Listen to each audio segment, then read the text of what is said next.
found herself wondering why no one talked about the raw, unfiltered parts of motherhood.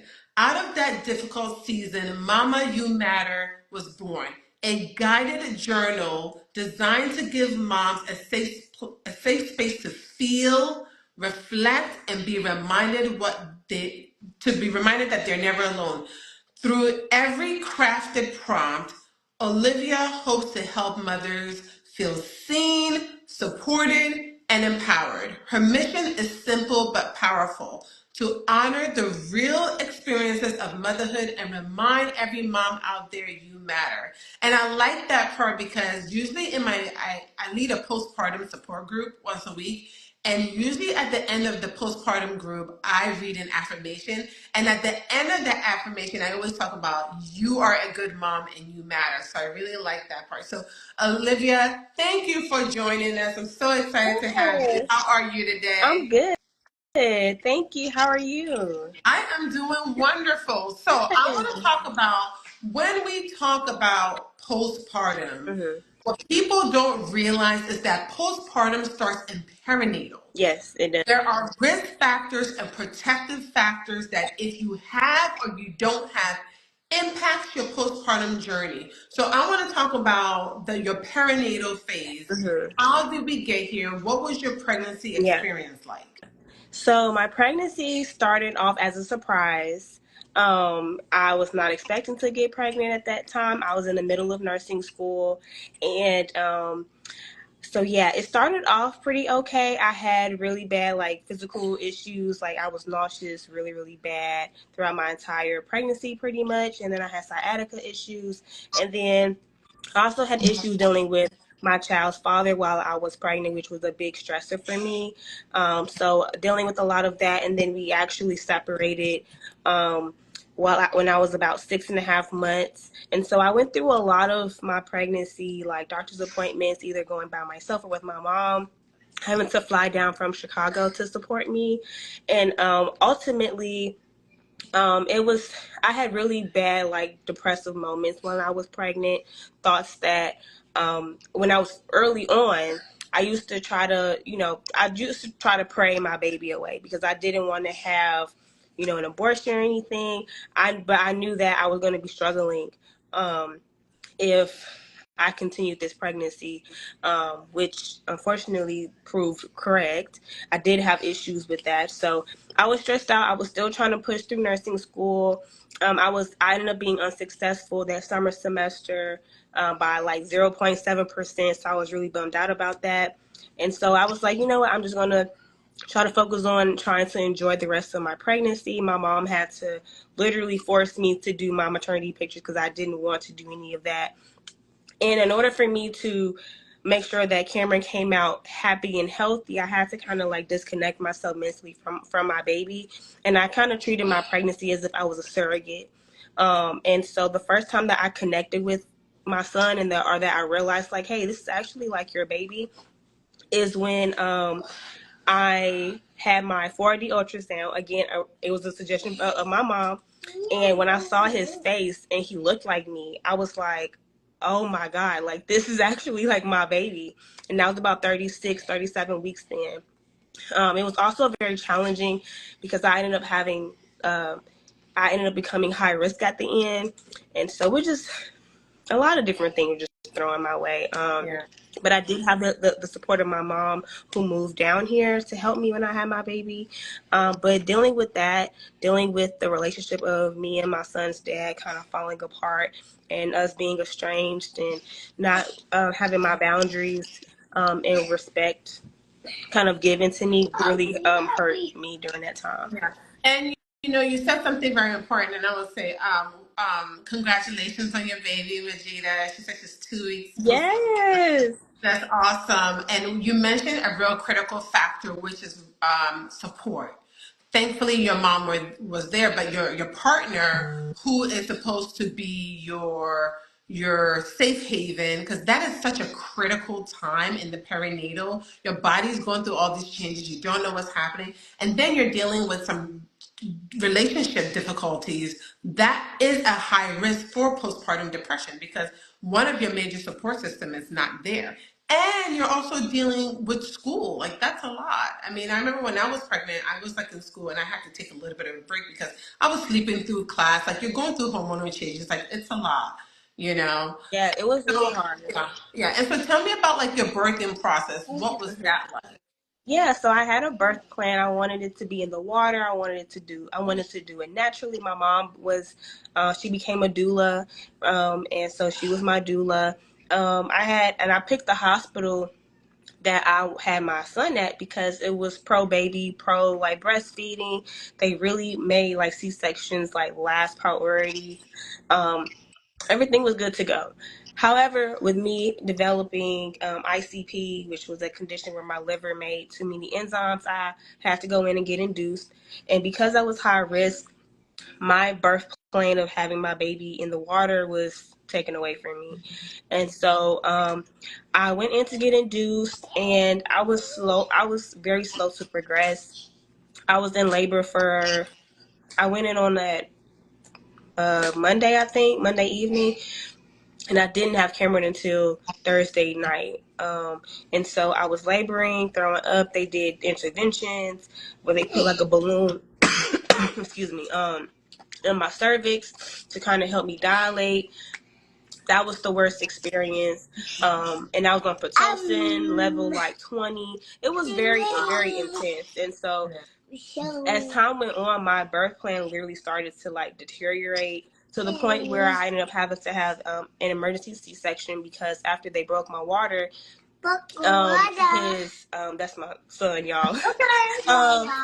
He his cord came down before his head, and so with every contraction it was squeezing his cord, and unfortunately it was causing issues with like oxygen going to him.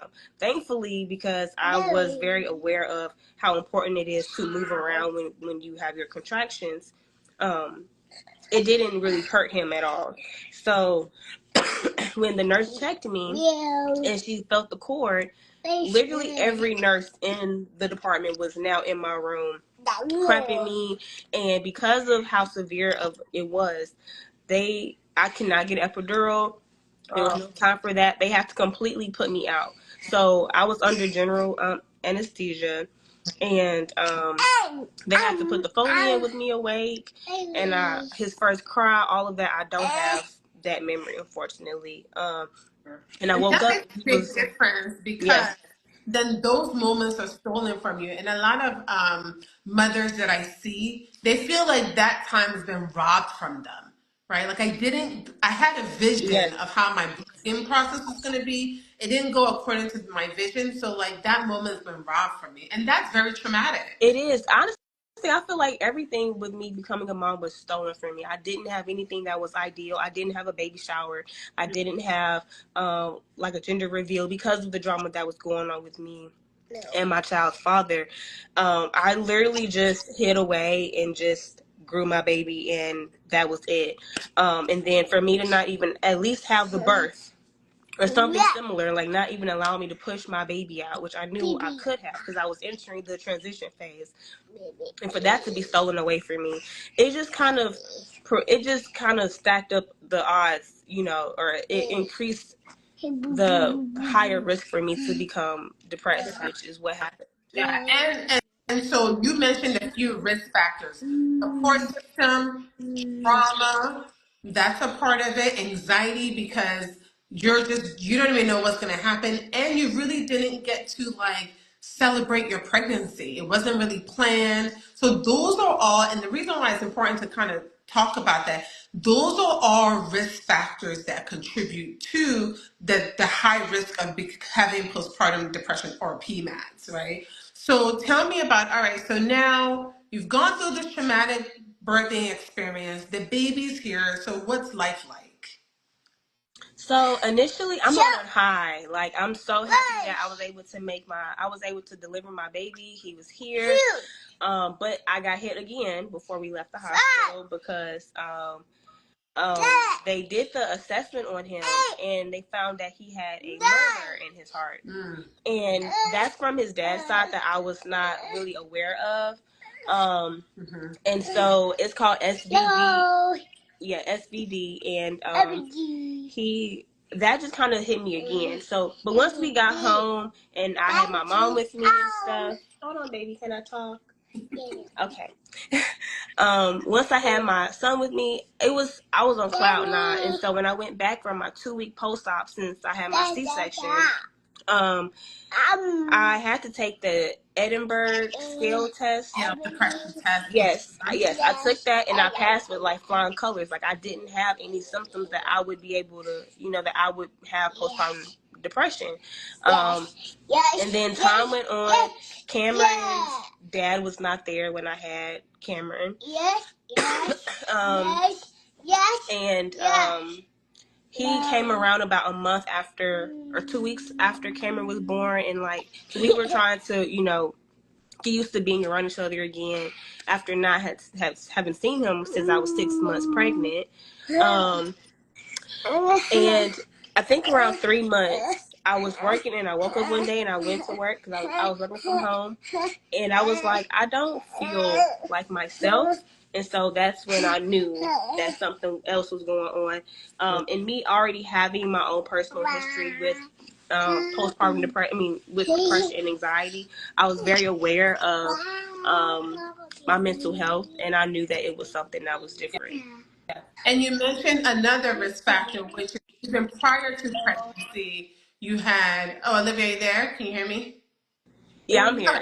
I pressed the wrong button. No worries. You mentioned another risk factor, which is prior to pregnancy, you already had a history of depression and anxiety, right? So that also, again, adds to it. So, all right. So and let me say this. You do not start to feel like yourself until after a year of postpartum. Keyword is start. And I tell my moms that all the time. Just because you push the baby out doesn't mean like hormones are gone, we're back to normal. No, you have to give yourself a year. And honestly, I have some moms that we are in 15 months and we're still dealing with postpartum stuff. Yeah. So and the myth, which we have to talk about, is people feel like, oh, it's just baby blues and it'll go away. Baby blues does happen, but baby blues last 2 weeks. Within the first 3 days to 2 weeks. Postpartum depression or PMADS is long term, is persistent, and is severe. Yeah. So, sometimes that's a myth where mom says, oh, I'm just having baby blues. I'm just going to ride it out, right? No, you need care, you need treatment. Yeah. So you start to feel like, hey, I'm not myself. And then a tool that I want people to have is, you mentioned the Edinburgh scale depression. That is a tool that most providers will give to patients to determine depression. There's another tool also called the PHQ-9. That's a tool that you can get online, and it measures how you're doing within 2 weeks of postpartum, or 2 weeks at a time. So, now again, providers do give that tool, but if you feel like something's off, I'm not really sure, go take the PHQ-9, go take the Edinburgh depression scale, and if you see that, like, whoa, this is saying I might be on the severe side, then take that tool to your provider and say, hey, I need some help. Something's not right. Yeah. So now you are in postpartum. So what is how are you taking care of yourself or not taking care of yourself? What's that postpartum looking Yeah. like? That first year, it was literally just doing like my hair, making sure that my hair was somewhat done, trying to have my eyebrows filled in at least. I still felt like my insides were like swooshing around up until about 6 months, and I still didn't feel like myself. That first year was just about me staying outside. Making sure that I was walking around, being in the grass, grounding. That is what really helped me when I was going through the thick of my postpartum depression. And whenever I would just get overwhelmed, like touched out, overstimulated, and I just needed a break, I would just go outside. Now, currently, I am almost 2.5 years postpartum. And what helps me is routine, trying to get my routine as close to how I had it before I had Cam, but with a little bit, like different changes. So with that, I go to the gym every morning at 6 a.m. I start my day going to the gym. that's something that allows me to, one, be able to help me get my body back to how it was before, embracing my new mom body, because my body is not the same that I had before I had Yeah. Cameron. It's just not. And I've learned to accept the fact that I'm not going to be as tiny as I was before, and I just have to, and I've learned to embrace the extra stuff that I've gained since I've had Cameron, and just keep and just like refining it. So the gym helps clear my mind. It helps me get any type of anger out as well, and it also helps me stay healthy. Um, and I keep my house clean, and I have Cameron outside with me. I just try to keep my space free of clutter so that my mind is not cluttered. Yeah. And Olivia, I don't know if you know, I still your face is no longer on the screen. I don't know if that's intentional or not. I think Um, it's fine. I But can see you. Let me try. okay, I can't see you, so I don't know if everybody can see you or not. But I was saying, I think, yeah, taking care of yourself. People don't realize how big maintaining your hygiene is. Sometimes when people are in postpartum, we'll have a therapy homework, like Majida just commented. I feel better when I'm outside. Yeah, we'll have a therapy homework, like go outside for 10, 15 minutes. Yes. Did you wash your hair today? Yeah. Take a bath. Those things make you feel better. And you mentioned something important, which is space. Like how does your space look? Is it cluttered? Is it, because our space speaks to our mood, Yeah. So let's talk about how you could have, what you feel like you could have been done differently in your postpartum. What do you think that could have been? What that could have been? Yeah. Can you see me, or am I Yeah, still? yeah, I can't see you anymore. See. I can't see you. It's just your logo, and it's like loading. Mm. I'm not technology great, so I'm afraid to press any Okay. button. Let me try to come out, then Yeah, I'll come come right on. back in. Yeah, you come out and come Okay. in. Yeah. So, sometimes the therapy homework that I might give, and let me see if I can like invite her in. Sometimes a therapy homework that I might give to clients. Okay, here we go. A therapy homework that I'll give to clients in addition to going outside are things like if somebody asks you, "Hey, what can I do? Do you need anything?" Find a reason to say yes. Don't say, "Oh, I'm good. Oh, I got it." Fine. Oh, now I can see you. Okay. Cool. Say yes to everything. I don't care if you said, "Oh, can you bring me some coffee? Can you bring me some water?" And a lot of times mom feels like, well, they didn't have the baby, and I've heard moms say this. They didn't have the baby, I did. So people are busy. They make excuses, and I go, don't make decisions for other people. If someone calls you and say, "Hey, I want to come visit the baby. Can I bring you anything?" Yes. Can I get some Chick-fil-A? Can I get some water? Find a reason to say yes. But there's usually a lot of shame that, when people feel like, when they're in postpartum, like, well, my mama did it, my sister did it, this person did it. So society tells us like you just have to take it all on. But one of the things I always say is like this motherhood thing, you can't do it by yourself. Right. So find ways to say yes if you have people that are willing to support you. So yeah, when you look back on your postpartum journey, what do you think like you needed that you didn't get? I think I needed a little bit more support. Having my mom be my main person was really stressful. I would at times just kind of take things on myself just to kind of help her, because I knew that she was also working too, and I didn't want to um, uh, be a stressor for her. Even though she was here to help me, I was still trying to be cognizant of that. And I also would have liked for my relationship with my son's dad to have been better just from the start. There's a lot of history with that. Cameron is not our first child, and so I kind of felt like the ball was dropped again with another opportunity for us to, at least be cordial with like bringing a child into the world, and for that to still have been very negative and traumatic, it just was a lot for me to process. So I think that people, him not being I guess so focused on like him at that time would have helped a lot. Yeah, and I want to talk about for family members or friends. What are things that you should not say to a mother in postpartum? Yeah, do not say, "Oh, it's okay, girl. You know, I went through that." Don't really include yourself in your experiences to kind of like belittle or like make her experience seem like it's normal. Just because it's a frequent occurrence does not mean that it's normal. And don't and you this is maybe just my own personal thing, but don't really ask moms like when are they going to have another baby, especially when they're freshly postpartum, especially. You don't know what their journey was to become a mom, even if they might have had a really good delivery or whatever. You just never know. Like, I get triggered when somebody asks me that, and then if they say, you know, I've said, I don't really think I want any right now. They follow up with, well, you got to give them a sibling. Like, you have to. It's like, Yeah. you don't put an obligation on me and my body in my uterus. You don't even know what happened. What also I think you should do.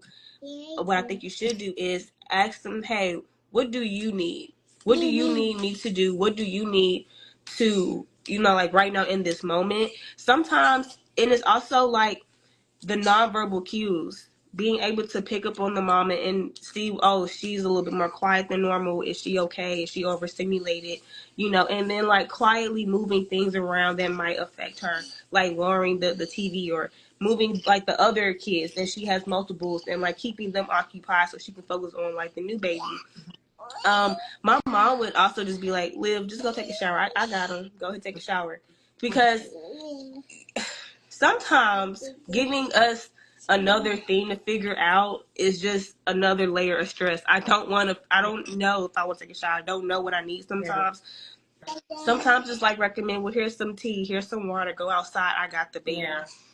Yeah, or given options. Like, do you Yeah. want to do this or do this? Yes. Because our brain, you're not even yourself. You're not in your right mind. I call the postpartum, the fourth trimester. That's the survival season. So if I'm trying to survive, I don't even know if I'm coming or going. Yeah. So yeah, give me options. I think something to not say to a woman in postpartum is commenting on body.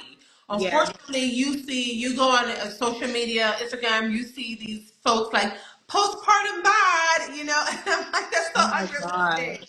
And that's why I really like Ashanti, because she's like, hey, look, I'm a 40-something-year-old woman. This is what it looks like. It is what it is. So not making comments about, like, I've had my mother say, like, some people have said some real cruel things to them, like, man, pregnancy did a number on you. And it's like, wait, what? Even or when they're pregnant, like, whoa, you're big. Like, that is something that you don't say to somebody that is, in that phase, because it just really, because they're already feeling like, I don't look like myself, I'm not myself, my body's changing. They're already in your head. So commenting on your body is just not appropriate, and it's not healthy for the mom. And I would say things like giving grace. Oftentimes when you're in postpartum and people might call you and say, like, how's the baby? I want to see the baby. And they're Oh not yeah. even asking how you are. Like, how are you? Yeah, that was a boundary that I set very early on. Do not call my phone and say, "Where's the baby?" Yeah. I've hung up on people who have done that. You don't do, like, I am a person too. I risked my life to bring this child into this world. I went through a lot to bring this baby into this world. The least that you can Yeah. do is ask me how I'm doing. Mhm. And it makes the mom feel like, okay, well, do you even care Yeah. about me? Like, I appreciate you asking for the baby or asking about the baby, but like, care about me as well too. Yeah. You know. And I would say this, when you recognize yourself that you're not yourself, or if a friend or a family member or a partner is recognizing, hey, they're a little bit more irritable, we're more arguing more, Mm-hmm. they're more moody, they're not eating, encouraging them to get help. Yeah. Do the legwork for them. Hey, let's talk to the doctor. Let's Mm-hmm. and in my line of work, I talk to a lot of providers, and I'm even recommending that pediatricians have conversations with mothers, because a lot of times in postpartum, you're just focused on the baby going to the doctor's appointments and, baby getting all their stuff. So you kind of forget yourself in the Yeah. process. So even the pediatrician, I say, have a conversation with the mom, like, how are you? Like, how are you dealing with these changes? Yeah. Yeah. So I want to talk about Mama You Matter, because Mhm. from this experience, you created a business. So I want to talk Yeah. about that.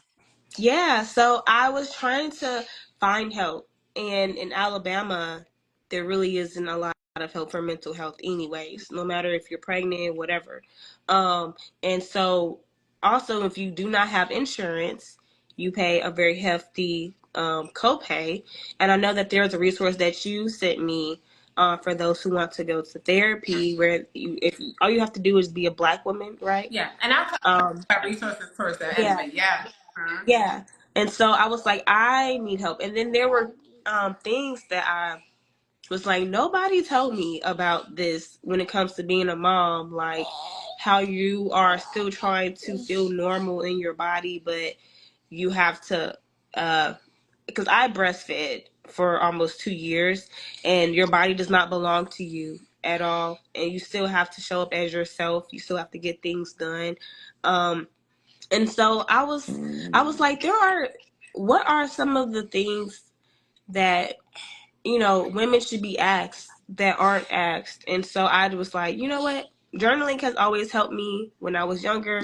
Let me try to find something that, or let me create something that will help women like me.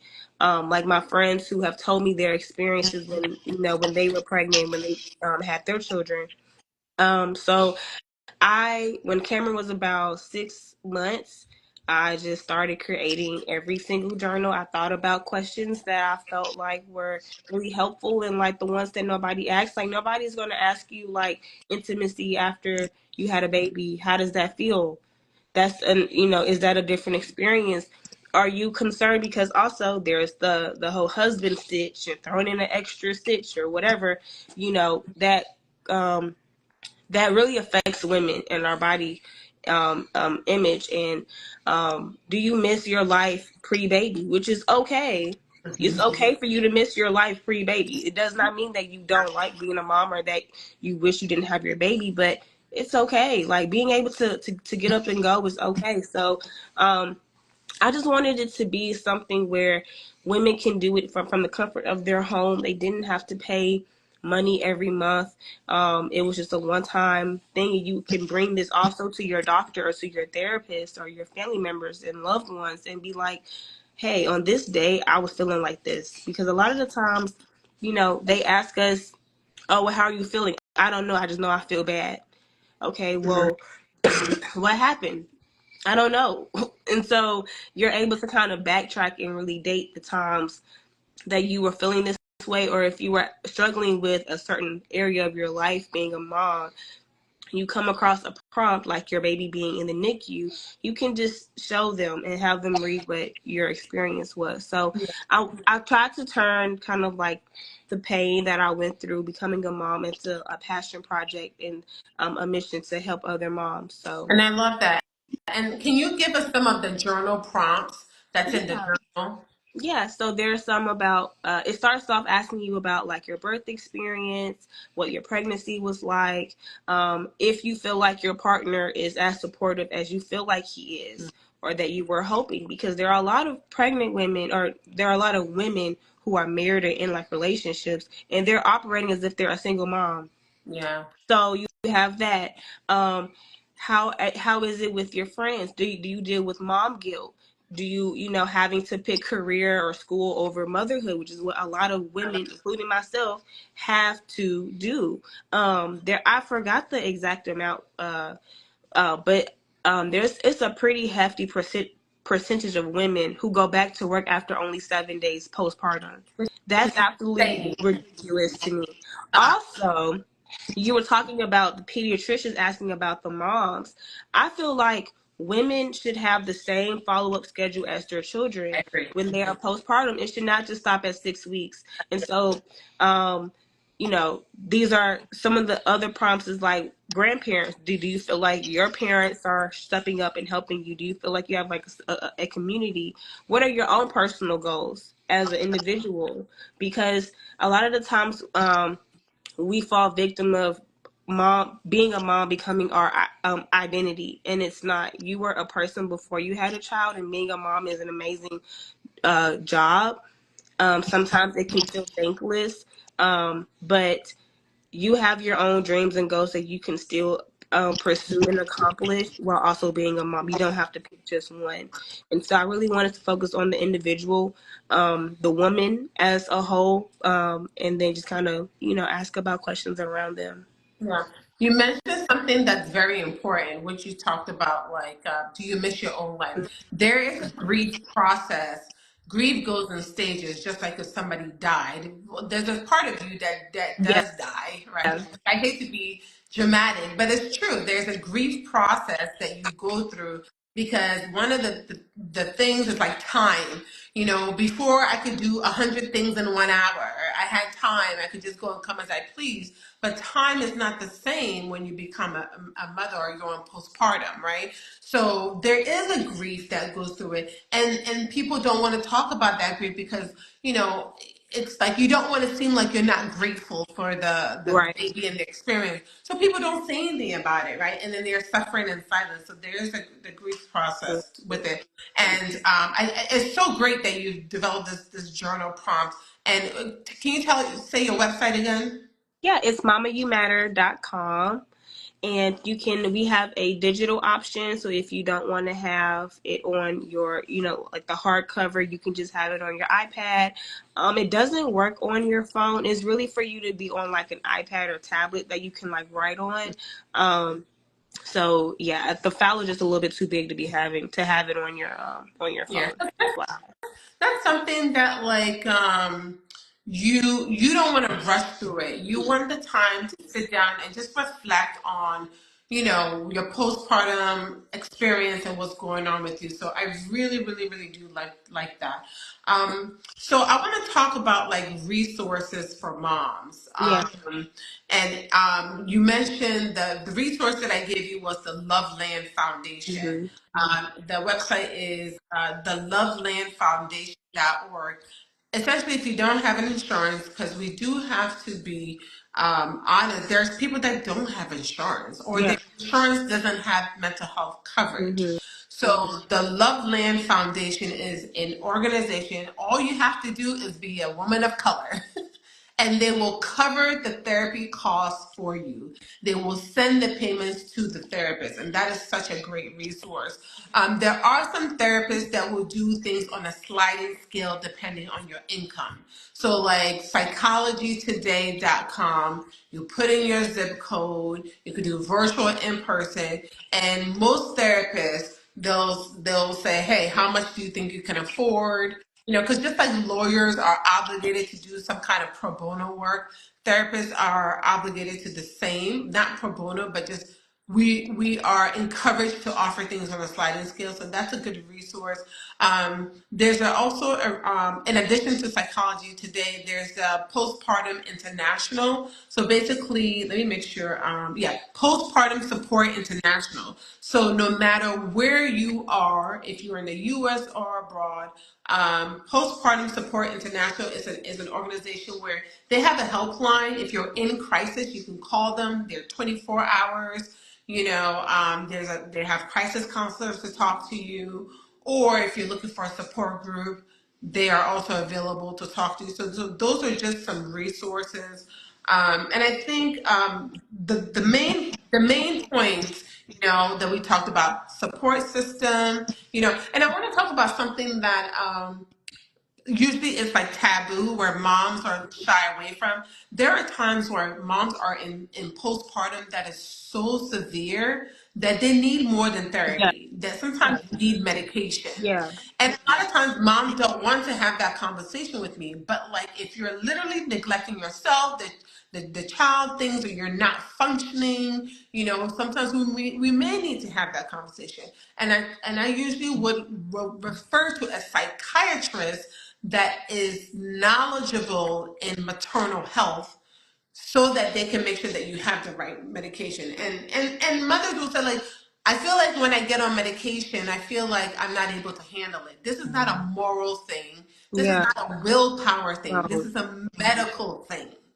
And so sometimes when I have clients that come to me, we have to unlearn what we've learned about pregnancy and motherhood and all that stuff. yeah, and just breaking that whole like historical like generational curse basically of, well, Big Mama handled it. She cooked and cleaned and took care of everybody. She didn't, bat an eye. But if you really sat down with Big Mama and asked her, she probably didn't want all of those Mhm. kids. Number And one. a choice, yeah. Right. Number two, she probably wanted to, you know, get rid of herself at the very extreme side, but she could Yeah, not, yeah, because she knew that she was the heart of the family. yeah. And so I think like it does not make you a stronger mom trying to will your way through trauma and trying to will your way through postpartum depression or anxiety, because we have too many stories, especially within the Black community, of Black women killing their children or neglecting their children or killing themselves and their babies because they did not get the help that they needed. And sometimes it's okay for you to be on medication. It might not be permanent, but it's just temporary for you to be able to handle everything. There are so many things that you are facing when you are a mom. You are responsible for somebody else's life. And something else that I mentioned in my book is the intrusive thoughts that I still deal with to this day. I still struggle with that. One of my intrusive thoughts when Cameron was very little was that he would drown in the bath. And it was to the point where I would not really want to bathe him. His dad would have to bathe him for me, or my mom would have to bathe him. It was to that extreme. I would have dreams about it incessantly. It was really bad. And so I had to just come to the realization that, hey, I don't really subscribe to the strong independent thing. I need help.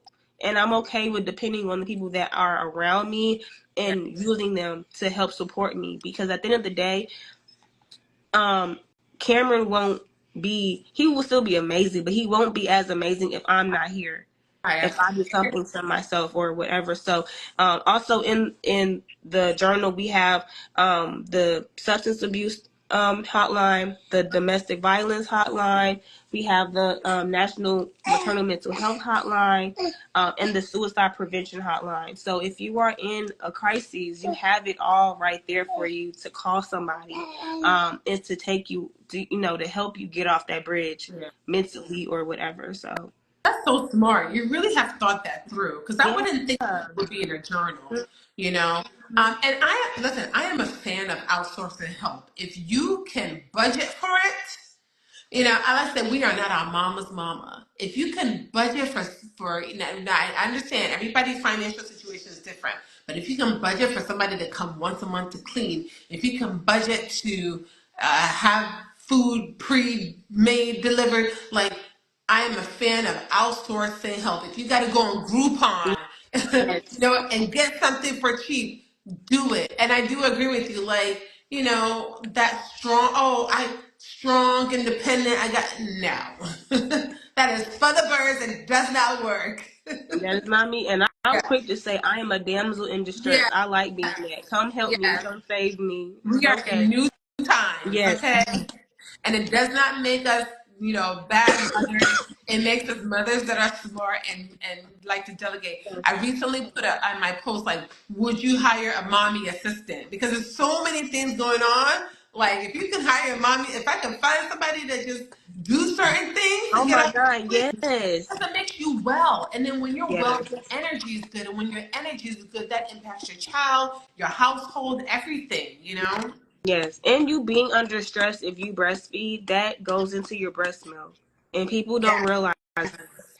Like, Or I was or not. it affects your supply. Yeah, yeah. Yeah. And I noticed that. Like in the beginning, I was overfilling my pump when I would pump, or I got engorged to the point where I was like scared of having like mastitis. And when I was going through my depression, I noticed that my supply was going down. Mhm. So it's everything has a reaction. Everything affects and it trickles down to your baby. So if you can start it early on to catch it before it even affects your baby or even you to a degree where you are wanting to hurt yourself or neglect yourself, you need to, Yeah. speak to Yeah. somebody.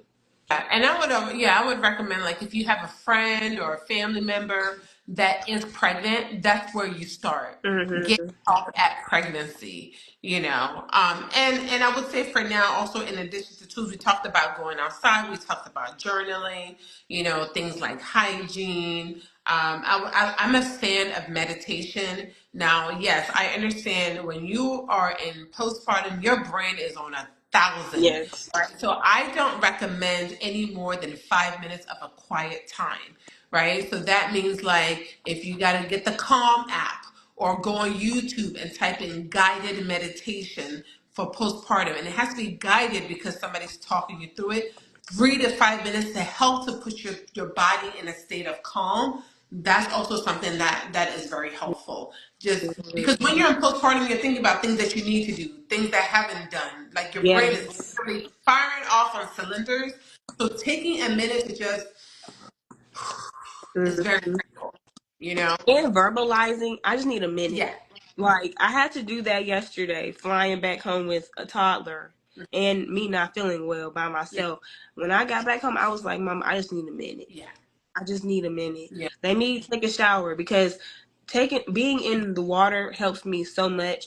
Mhm. I took a nice hot shower. My skincare routine is very big to me. That's something else that I do to kind of help me with postpartum. And I unpacked and I cleaned up and I was okay. And I ate and I was fine. I was able to engage and, be a member of society again. Yeah. Um, but yeah, I think that it's very important for you to, kind of put all of those to-do lists away because I literally have like 8 different to-do lists for different things. And I catch myself even when I'm like getting ready, I'm like, oh my God, I have 8 different tasks to do before I can even do the big task or whatever else before I could even get out the house. And it's like being by yourself is so important. Yeah. Being and having conversations and uplifting yourself is very, very, very important. Yeah. Um, yeah. Yeah. And I want to go back to when you mentioned the intrusive thoughts. It Hmm. is so normal. I have to normalize that for moms because they're like, why am I thinking like this?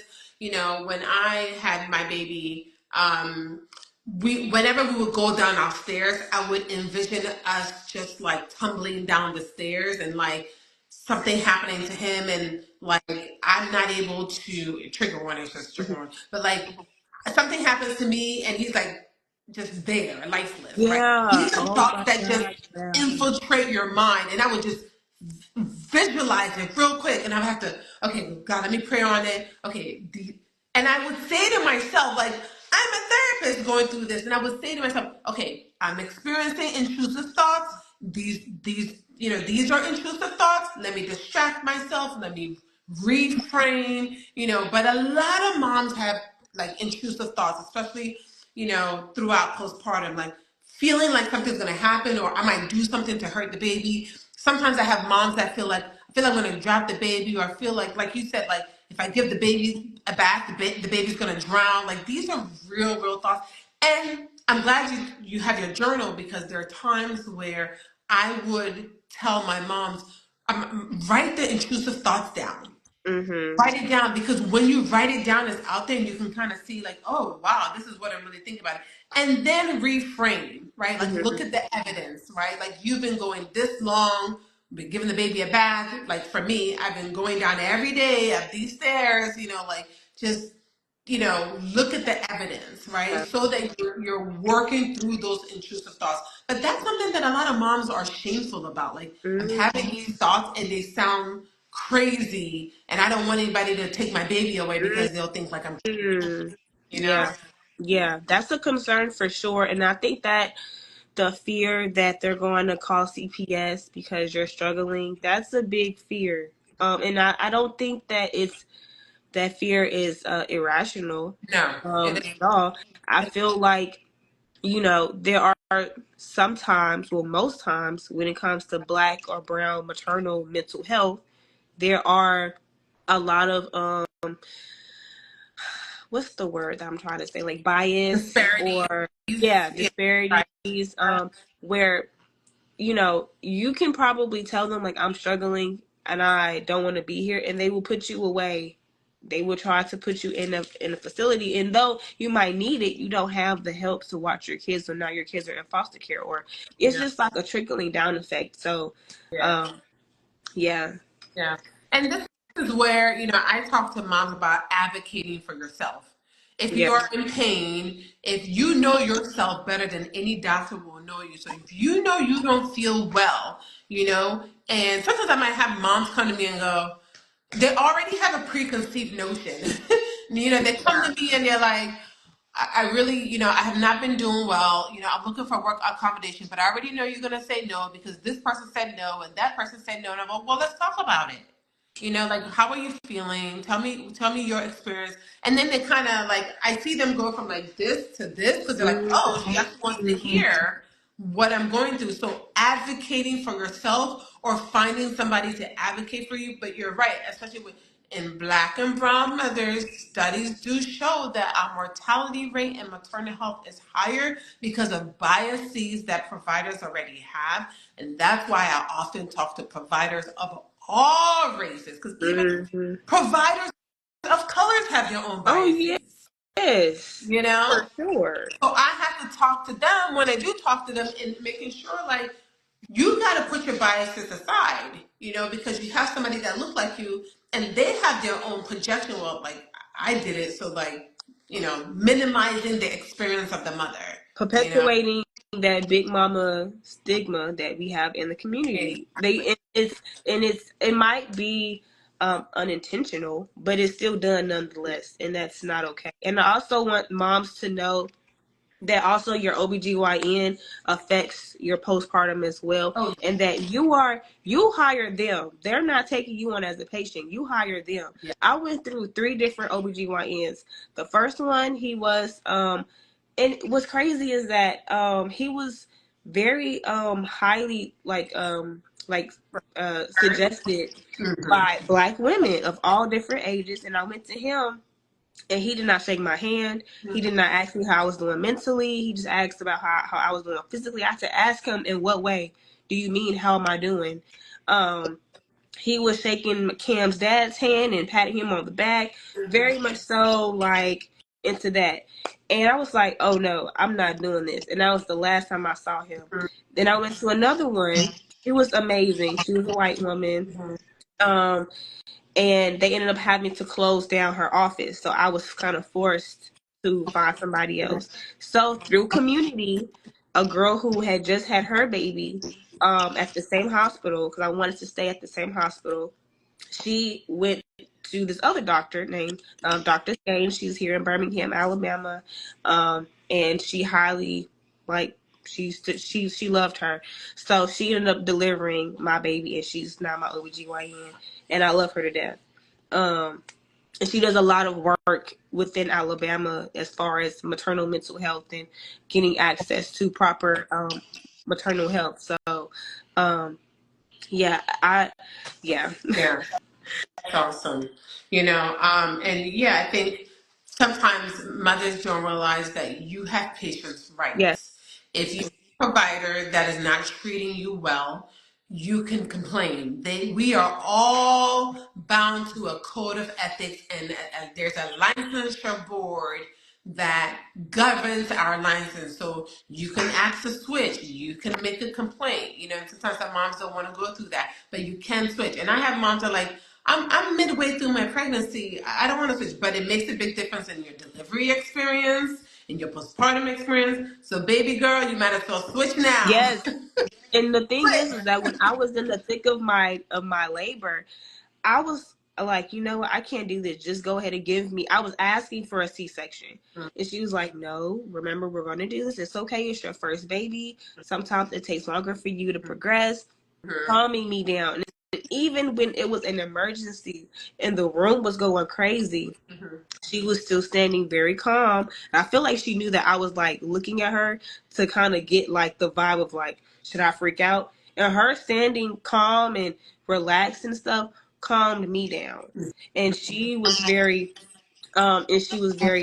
encouraging Yeah. me. And even after, she was like, sometimes stuff just happens, but it's not your fault. Yeah. If something goes wrong in your pregnancy or your delivery or whatever, Yeah. it is not your fault. People tend to blame the mom or whatever. No, do not do that. Also, don't say anything about that.